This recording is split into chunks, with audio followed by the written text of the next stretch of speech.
Yun, what's up mga kabagsik, no? Dito tayo ngayon sa sa Mandaluyong. So,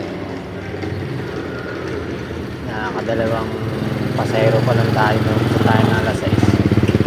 Medyo matuma lang ngayon ang biyahe. Hindi katulad nung nakaraang linggo. Maganda ang pasahe ngayon, medyo matumal. Ayun. Hintay-hintay lang ako ng buhay dito. So ayun, hintay-hintay lang muna ako ng buhay dito. Dito ako sa may Mandaluyong. Sa may halos tapat ng ng National Center for Mental Health. Dito tayo ngayon, sa tapat niya.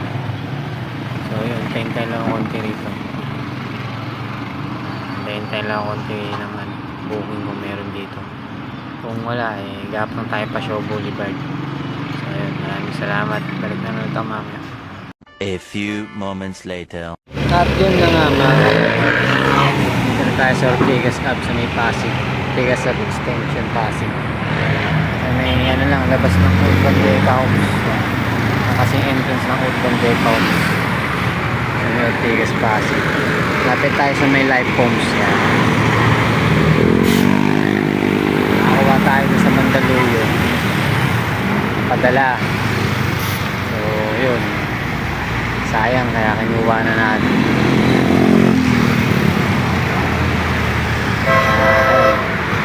Tayo na Tigas Extension. Waiting lang muna ako ng pasayro ulit. Maaga pa naman. Plus 9 pa lang. So hintay lang ulit ako. Tapos update na lang ulit pag nakakuha na ng pasayro. Maraming salamat. A few moments later. At ayun na nga mga kabagsik. Okay na tayo. Andito na tayo sa amin kasi halos na tayo sa may Teresa.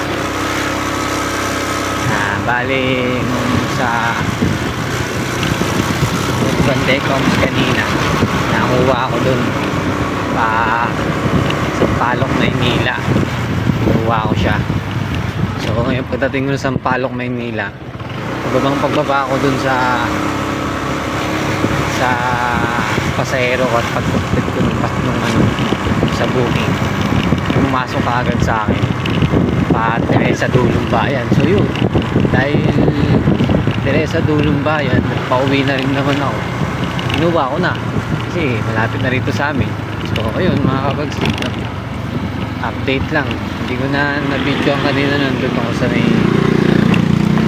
Palong, Maynila kasi pag-complete ko kasi biglang may pumasok agad na booking niya yung Padulong Bayan Teresa.